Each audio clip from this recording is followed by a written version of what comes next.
All right, welcome to Against All Odds, part of the Extra Points Podcast Network. We got ourselves a great guest today. He is the host of the Doug Gottlieb Show on Fox Sports Radio. Can you guess who he is, Babyface Joel Salt?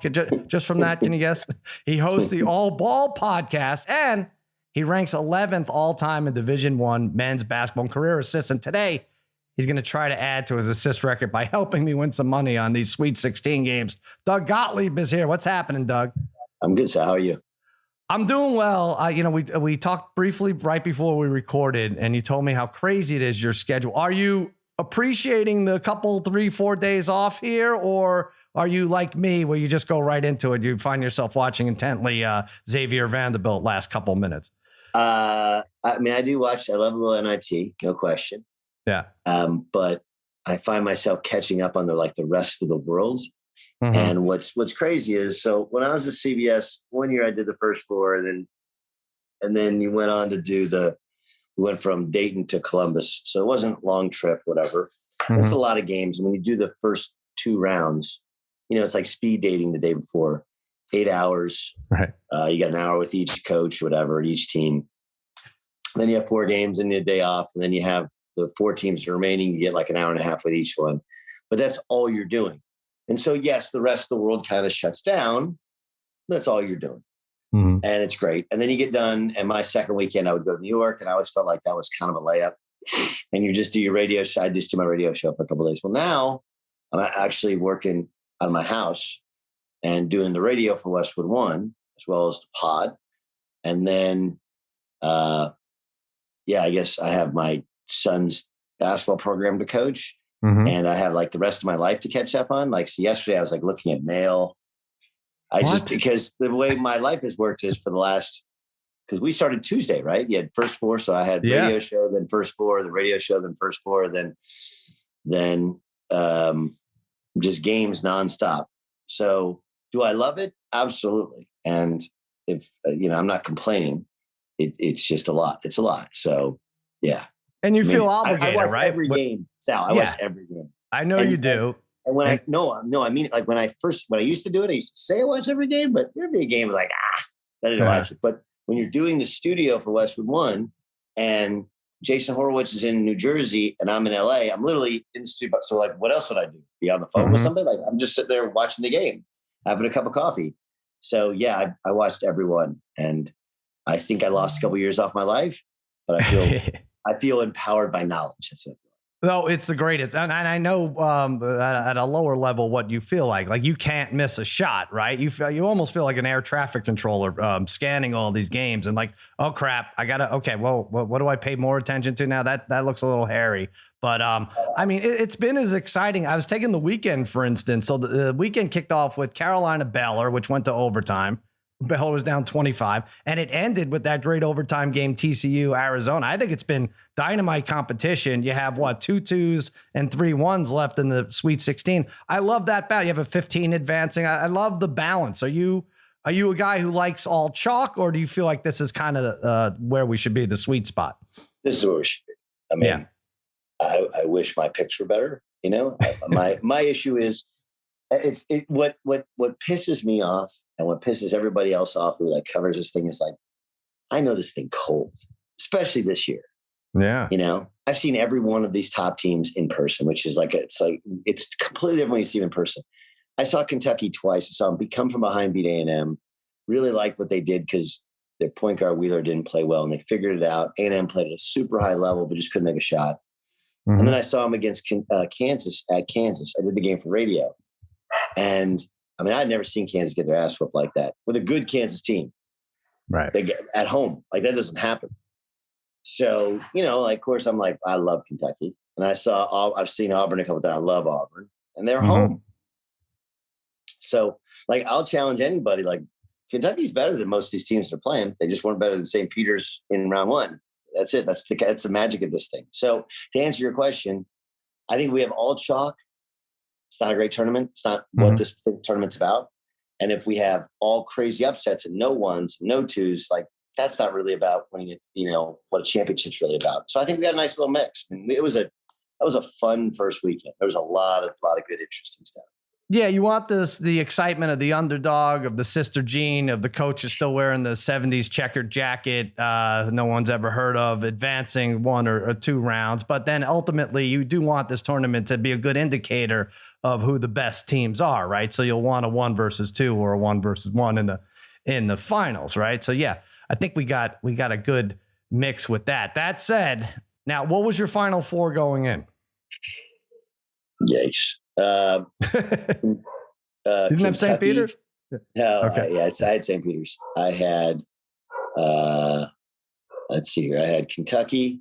Mm-hmm. I had Arizona. I had Auburn and Gonzaga. All right. So you have the 2 2s that are gone. And yes. So, all right, Arizona, Gonzaga could be. So let's, if you don't mind, and you know what? I don't even care if you mind. We got to go through these. Gonzaga, Arkansas. But first of all, you don't gamble that much. I do. Yeah. Oh, you do? Okay. I'm not like I do things with Bet Rivers, but I don't have like a daily, I like when I go to Vegas. Here's the fun one. Mm-hmm. I had a year where I was working for CBS when I did 13 UNLV games. Right. 13. And I would bet on basketball only on those days when I'd work. So I'd go to Sportsbook, and then I'd go and I'd always bet on the game, but I didn't want anybody to know who I was betting on. Can I do a broadcast that doing the Brent without anybody knowing who I bet on?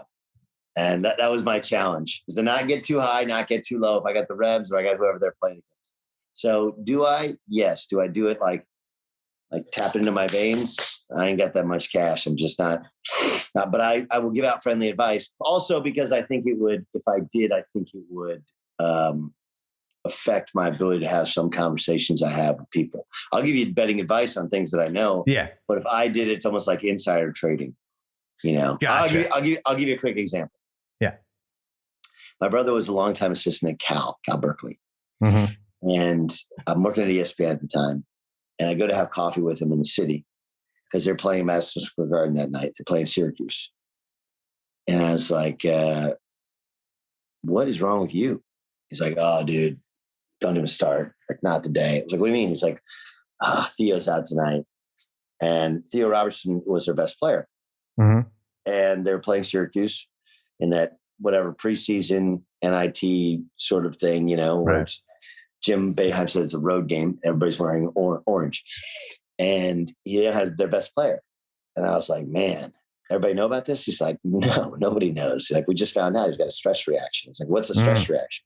It's like, well, it means it's like the beginning of what could be a stress reaction. So we're going to hold him out tonight. Okay. So I walk out, and this is like I'm texting all of my degenerate gambler buddies. Right. Syracuse, you're welcome. Right? You're welcome. Mm-hmm.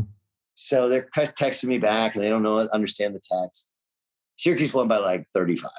It wasn't close. So then, I talked to him the next day, and he's like, dude, they're going to hold Theo out for 3 weeks, and somebody else is going to be out. Got hurt last night. Like, we're playing Carolina tonight. Going to be worse. But so your welcomes became, hey, I know this kid is hurt. I know somebody's not playing. I can't really tell you why. That wouldn't be fair. But you had a tough luck in gambling. I'll help you out. So that's really why I don't necessarily do it myself, but I will share what I think is going to happen. And sometimes it backfires, because sometimes you see a kid go down and not play, and you assume that they're worse for it. Sometimes they're better for it. Yes, they step up. The team steps up. I still don't see the negative side of this, why I don't do this thing. But okay, I'll trust you. You want to make your friends happy. That's good. Yeah, I have to say, me and Bill Simmons, we've had so many hot tips over the years from GMs, whether a team is tanking the last week of the season. And I guarantee we're in the negative. Somehow we misplay it or something. Like you said, the team steps up without their star or whatever. Something goes haywire and somehow it doesn't work. But no, I wonder what the most someone who was calling a game had on a team. Do you think it was Brent? I wonder if it was Brent and was like, no do you think it was definitely Brent? Really? Yes. Yeah. I mean, he has the deepest pockets of anybody who we know gambles on game. I would say he has the deepest pockets, right? So interesting. And it's a sign of a good actor, I think, if you could pull it off, right? Like No the question. Academy Awards coming off. No question. I mean, that's how I do it in my job is I would hope you don't actually know who I like and who I don't like as coaches.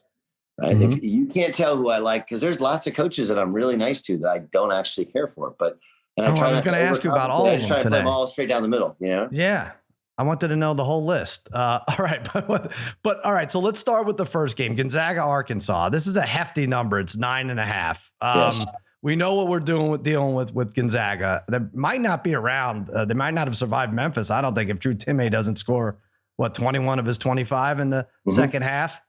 And Arkansas has been a pesky little team. They're also lucky to survive. I think they only shot like 28% in the first two games. But they play great defense. Do you think this is a blowout? I mean, the game plan for Musselman seems easy. You got to keep this in the 60s, high 70s to compete, right? With Gonzaga, can they do it? Can they? Yes. And they have the time to prepare, and they have a coach who's been in the NBA, so he understands prepping for one specific game plan style. Will they? Well, that's a hard one. My early lean would be Arkansas on the points, only in that I do think that people are going to be able to get into, when we say get into, that means be physical with Gonzaga. And this is not what they had last year when you get into them physically. So yeah, I do think Arkansas can keep it close. I don't think Arkansas can win the game. I don't think like one guy, JT Note, can carry them. I don't know if they have the all around scoring, but they have a depth of athleticism that is enough to match and maybe supersede that of Gonzaga. I think Gonzaga wins. I think Arkansas covers. When you what's the over under on that? It's 155. So they're predicting about 82 to 72, right in there.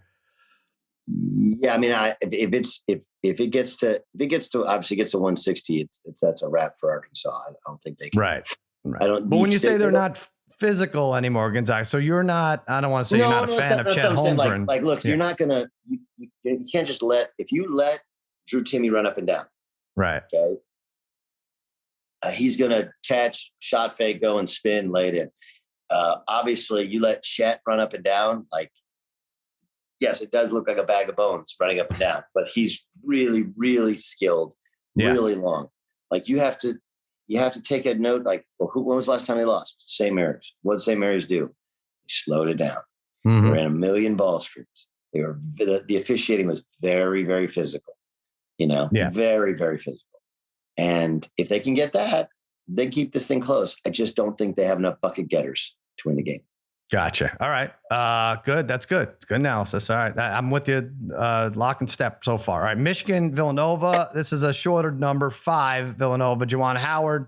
A lot of people thought they should have been in the play-in game. No problem. They get rid of, they win the first round. They advance the second round. Juwan Howard gets his hug on the air. He's either punching or hugging. You don't know what to expect, which might be a challenge for Villanova, but I think they're the best coach team. They have a veteran backcourt, right? You got Moore and you got Gillespie, who I could think is going to be the player of the tournament. I have Villanova to win it all, and I don't think 5 is bad. I don't think they panic. We saw EJ Liddell come back with Ohio State, and they just they made their free throws and they forced the issue, and I think they're going to do the same against Michigan. I don't think this is it's not as talented a team as the 2 that won national championships for Villanova, but the buy-in to how they play is maybe as good or greater than they've ever had. So what Villanova will do is they're going to be physical, right? And they don't get called for fouls. They know how to foul without getting called for fouls. How do you play through that? They have enough size to handle Hunter Dickinson, although he's probably better than their bigs. But the challenge for Hunter and the challenge for Michigan is where, Villanova inverts their offense. And inverting your offense means your guards post up and your big guys shoot. And it's really hard. And they also take your defensive rules and use them against you because they're posting up and you're helping and they want to kick out and shoot 3. They post up not really to score. They can score, but they can also hit threes off it. What's the over-under on this one? The over-under on this got up to, they keep it at 135 with Villanova for pretty much everyone they play.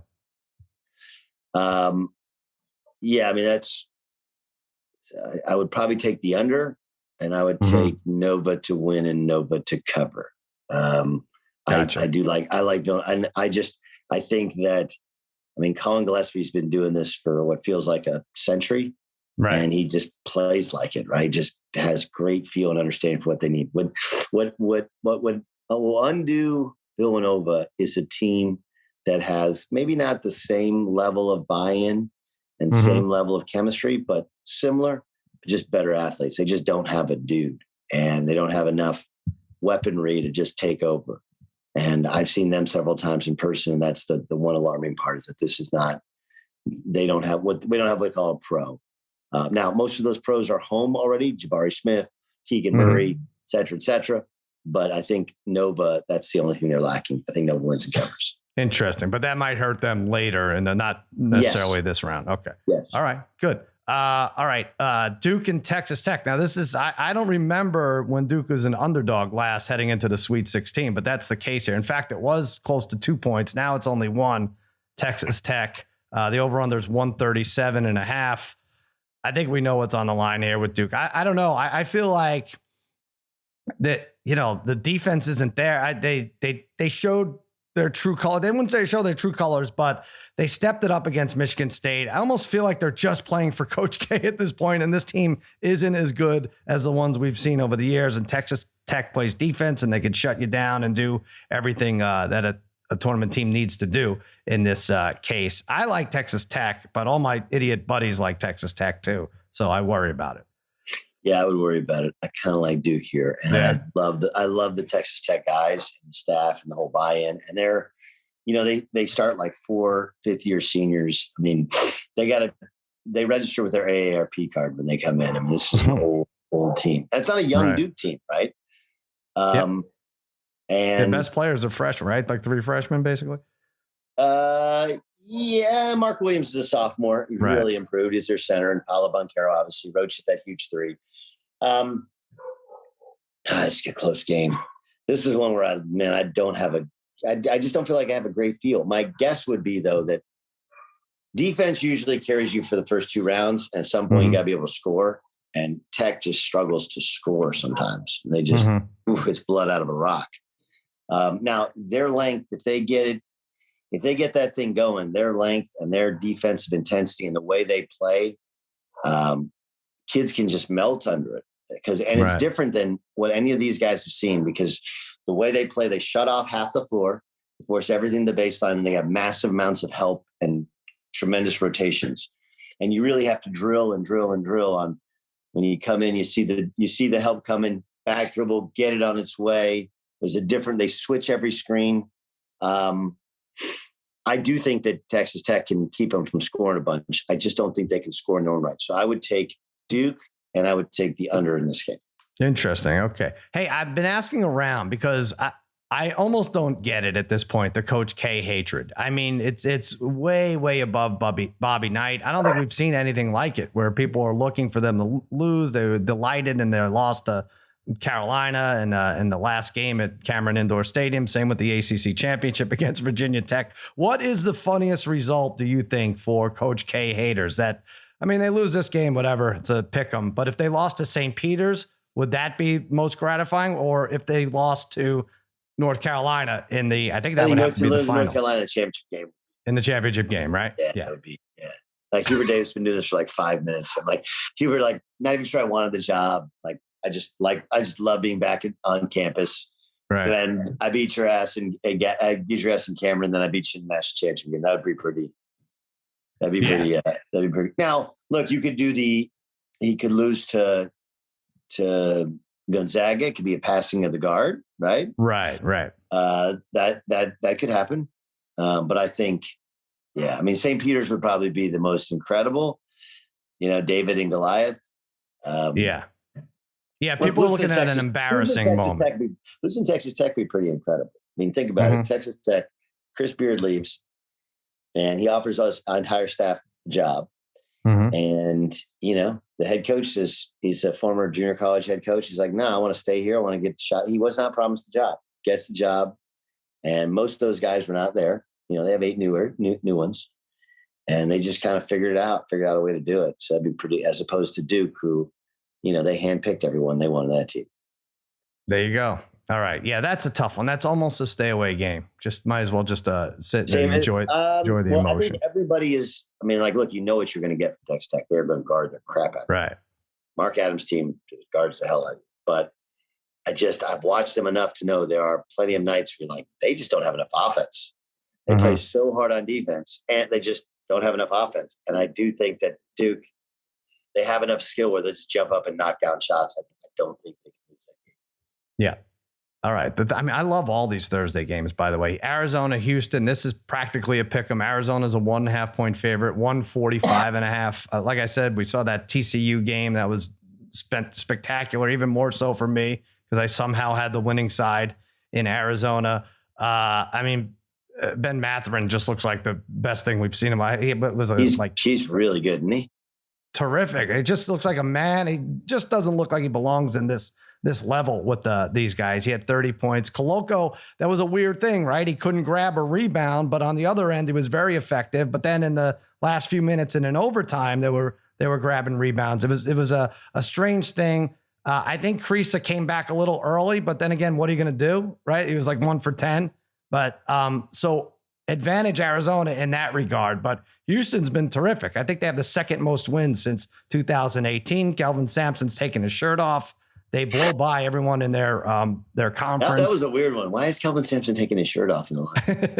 Is he going to be shirtless for coaching this game? I wonder. I mean, just keep it going, right? I don't think America has asked for that one. Arizona seems too easy here, but I do think at this point, if you're just going to pick the better team to advance, that's it. But this is also the ones where the gambling gods sneak up and tear your heart out, right? Correct. Houston's a weird one, right? They're playing without their best player and without two of their top 5 or 6. Mm-hmm. And yet they just kind of keep on keeping on. They really guard. They really share it. I think Houston wins this game. I just think this is one of those where, what TCU was able to do, kind of out tough them and push them around and crash the boards. I think Houston will be able to do as well. We used to play against Kelvin when he was at Oklahoma, and we'd always go like, man, I wouldn't take any of those guys in the pickup game. But they would beat us or compete with us. He's a very, very good coach. So He wasn't taking his shirt off then. He always wore he always wore the denim shirt. Yes, that's right. The button down, so bad. Anyway. What is most intimidating, would you say, for a coach? I mean, shirt off is pretty tough to top. Most intimidating was Bob Knight. There's no question. I was a freshman in Indiana. Yeah. And my dad was a walk-on on Bob Knight's college teams. So I knew Coach Knight a little bit. But I'll never forget, I'm warming up in Assembly Hall and I'm in my Notre Dame stuff. And he used to come stomping out right before tip-off. Mm-hmm. And he had his big red sweater and he had a bunch of other guys and they all had their little red sweaters as well. Remember the Adidas logo and the IU, whatever. And Bob Knight was also a bigger dude. He was 6'3", 6'4". Okay. Anyway, so most intimidating coach was my freshman year and I'm at Notre Dame. We go play Indiana, third game of the season. And I mean, that dude walked past you and you thought the devil just walked past you, right? You remember in Fallen on the spirit, and they would touch from person to person to person, right? Yeah. But even they would walk past you when they, you take a look. That's kind of what it felt like. Took my breath away. But just in general, I think in terms of intimidation factor, although the doctors might not advise this, but you should gain weight. You should probably be about 260 pounds. You should wear a big sweater, whether it's Bobby Knight or Rick Majerus. I think those were the guys oh my God, they have the game half won when they walk on the court and you see you can't beat them, right? We gotta go back to that. Correct. Yeah, Correct. There you go. Correct. All right. What's the next? Okay. So now we're into Friday. Kansas, Providence. Kansas has had of the 1 seeds or the 1 and 2 seeds. They've had the easiest run, I would say. Creighton gave a little bit of a battle, but they're a 7.5 point favorite over a Providence team that I like. I think they could stay with them. Although I do feel like Kansas and Bill Self's team has really kind of been on a roll, and that's not when you want to play Kansas, but Kansas might be one of the teams where the break is not good for them, right? Kind of gets in their way. I would agree with you. They finally got Remy Martin playing. Yeah, but this is not a classically great Kansas team. They're just not. Mhm. Ochai Agbaji is a tremendous player. I like Christian Brown, who's their wing.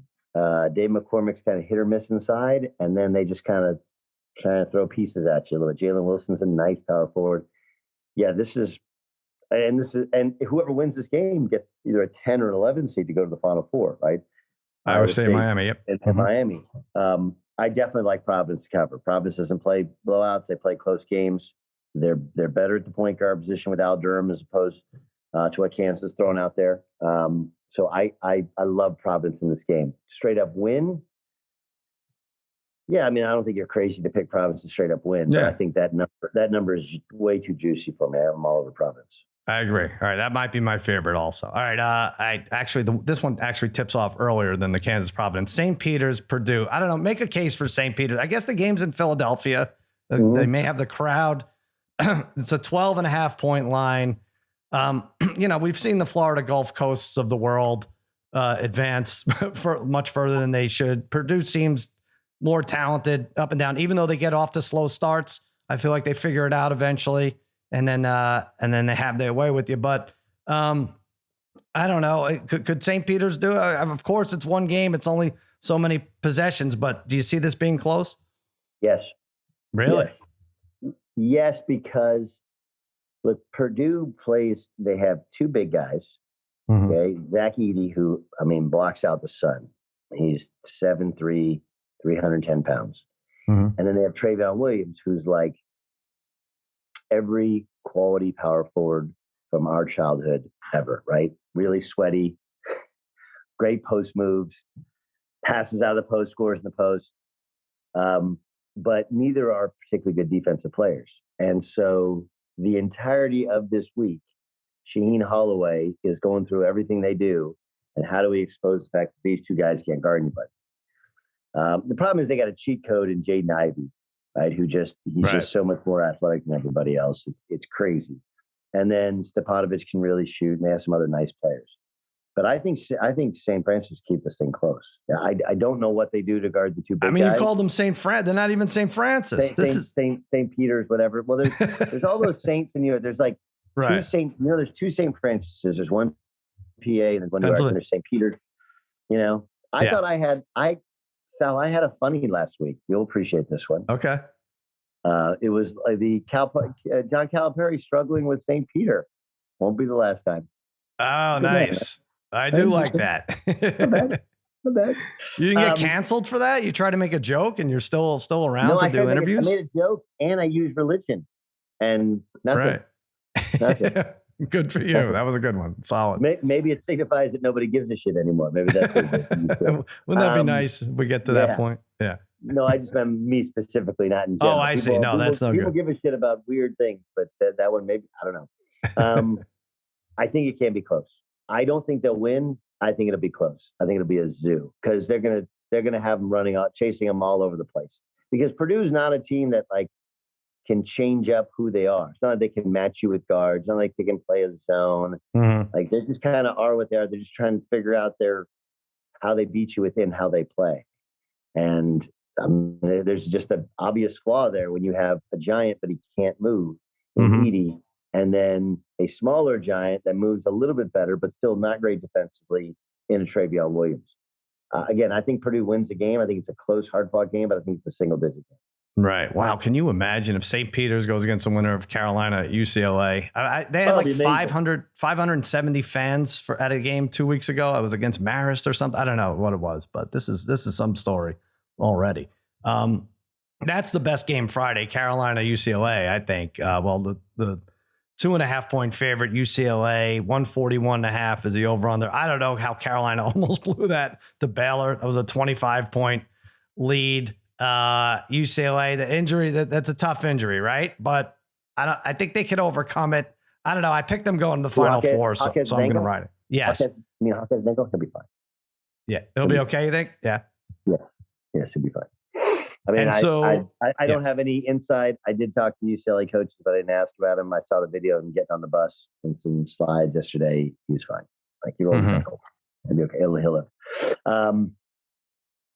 So this one is interesting because what the two things the two players which have really allowed, I think the guards have improved obviously for Carolina, but what Carolina has is they have Brady Manick, who had 26 before getting thrown out against Baylor. He's a fifth-year senior. He's a transfer from Oklahoma. He looks like a combination of Larry Bird college hair with an Amish guy who made your fireplace.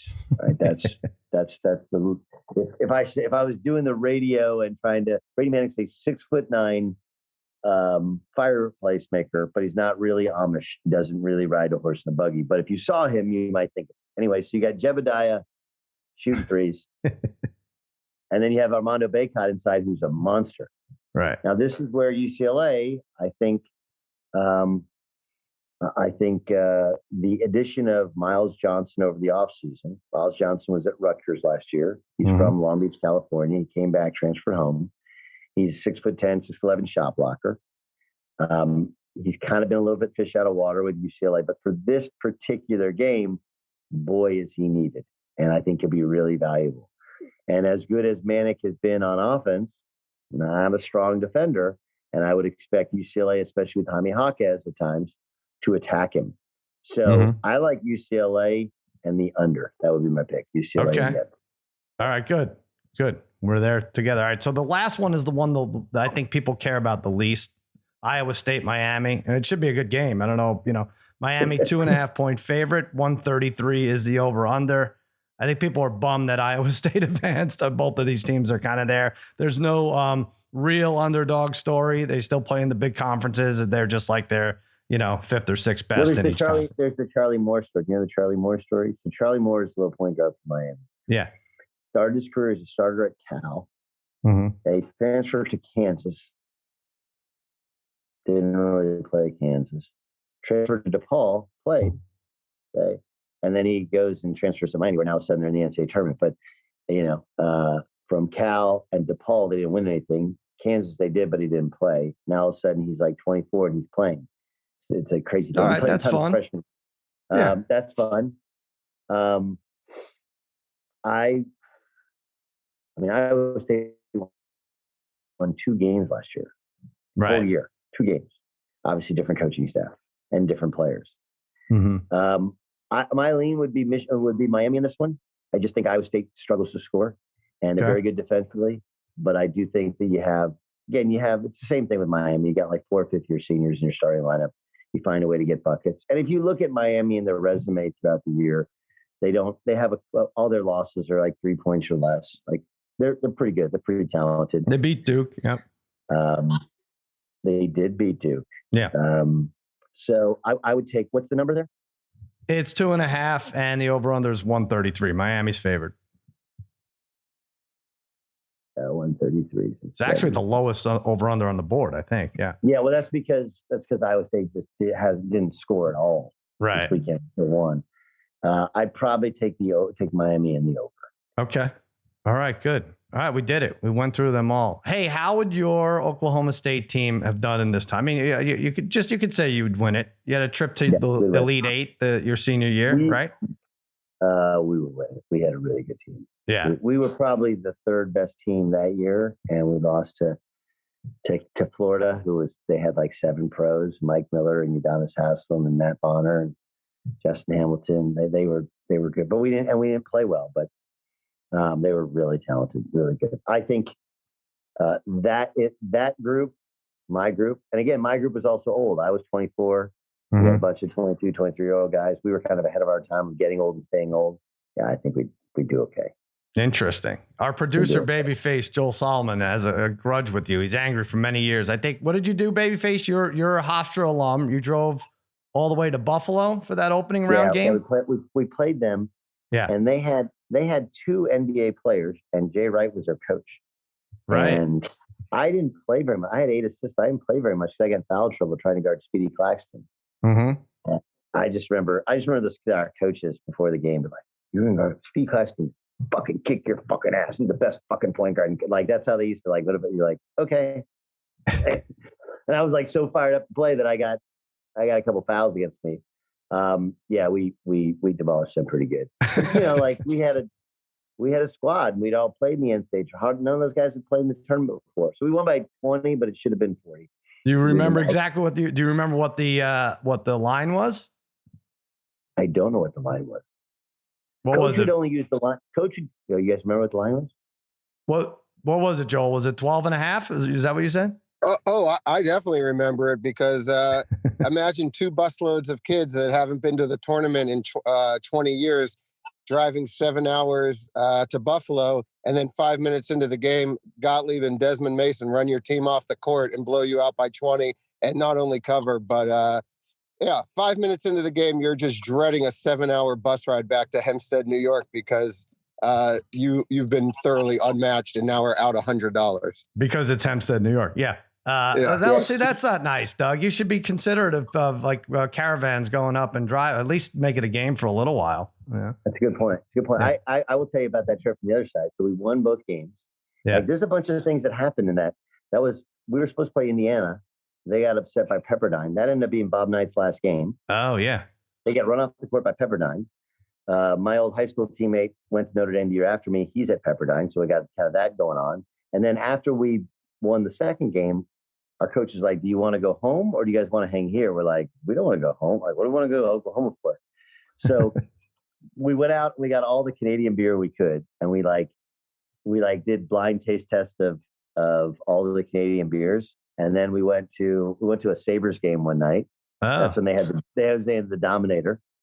We watched Something About Mary probably 50 times, what? And then we at some point in time we went over to Syracuse, and then we played Seton Hall in Syracuse. We don't want to go home. We got Something About Mary to watch here. What's going on? We should have gone home there because we were just college kids. You're on the road that long, too much. You're tired. That's funny. That's weird that you'd even have that choice there. I mean, obviously the coach has the last say. We were at that point in time. We were grown-ups. Yeah, and he treated us like grown-ups, and he allowed us to make our bed and sleep. All right, you guys we can go home. We'll be home today. It'd be a long trip and then a quick trip. And we're to turn around and come back, or we could practice at some slap NAIA gym, and so that's what we chose. All right, and that seems fair. Like we were always really close, but I mean, I think that last trip, and then here's one.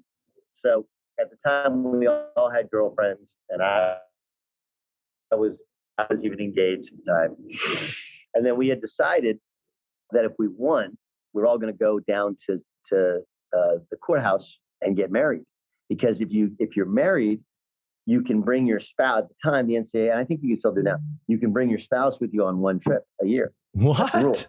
That was worth it, huh? Yeah. Like literally all of our starting 5, we all had girlfriends, and we were all getting married to them eventually anyway.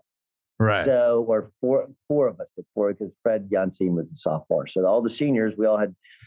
And anyway, so we're like on the bus, and we're just, you start guys start doing stupid shit. And we're like, hey, what if we're like asking the compliance guy, okay, so if we get married, they can come with us to the Final Four? Like, yeah, they can stay in your room, and the NCAA and the college has to pick up the tab, but like free trip. Yeah. We're like, done. So that was the plan. So had we beaten Florida in 2000, right, I would have been on the cover of Sports Illustrated because Grant Wall was doing a cover story. Mm-hmm. And then I would have been married 2 days later. Wow. So that would have been a story. And do you think you would have, I mean, you're married, would all the players have stayed married, or you think they would have tried to get it annulled after they cashed in on the free trip? I mean, how many, so let's see. So Weber's still married. I'm not. Bates not married. Well, I mean, there would have been like 3 or 4 of us, and yeah, we probably would have stuck with it and then just done some big party. Something, would have saved everybody some money. Gotcha.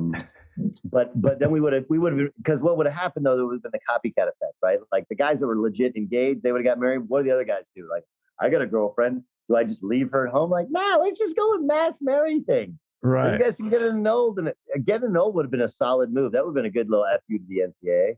That would have been great. Right? Yeah. Like you all get married, and then you come home, and then you all get it annulled. That'd be a solid move. What a story. Getting annulled probably costs something. You also have to remember that we're in college, so it's like whatever costs something, we won't do. Wait, it Well, costs that no, I much? know, but you're It costs saving on $50? you're I don't saving have on a to. wedding though, right? I mean, that's you got to factor that in. Yeah. The economics of it all. That's true. But you remember like college, like an amount of money that right now you would easily cover. You could not possibly cover. Oh yeah. Like how much is that? It's $50. Oh Jesus, I'm out. It's too much. I'm out. Oh no, I'm like, yeah. but you just bet you just lost $2,000. Like no, $50. I'm out. I don't have it. Tap. Yeah, the math was not as strong. I mean, I got the calculus too, but yet I couldn't figure out how to get how to save enough to buy $2. They call them pizza balls at the Shed upstate in Oswego, New York. And once a month I could get them because I had lost it all gambling. I'm probably on teams like yours, but no, you were right. Pizza balls, huh? Pizza balls. It seems so simple, and it was a great idea, and I wish I could partake more. By looking at me, you would think I did, but I do want to talk about the Southern California Jewish Sports Hall of Fame before I let you go. Okay, go ahead. You are in. When did you get in? Like 10 years ago? A decade ago? A little more? It was a little bit more than that, but yeah. I think it was yeah. Okay. This might surprise you, but my mother is Jewish, and my grandfather would always tell me, if your mother is a Jew, you're a Jew. I'm like, okay. Yes. My father's Italian Catholic, but my mother's a Jew. I would like to get into this Southern California Jewish Sports Hall of Fame. Can you make some calls? I'm trying to think what I've wrestled professionally. I'm an undefeated professional wrestler. 1-0. I hit 620 in softball a couple of seasons, but that was in New York. I don't know. What can we do? How can we make this work? I had to figure it out. I think gambling counts. Okay. I mean, clearly you've made it. Right? Yeah. Whatever the over-under for your life, you've hit the over. Right. Right. So yeah, I think you're good. You can make a call, huh? I can make a call. I know a guy. All right. It's funny because I never forget when I got in, I was at a bar down the street and I ran into a buddy of mine. He's like, well, what are you doing here? I was like, I'm in the Jewish Sports Hall of Fame, Southern California Jewish Sports Hall of Fame.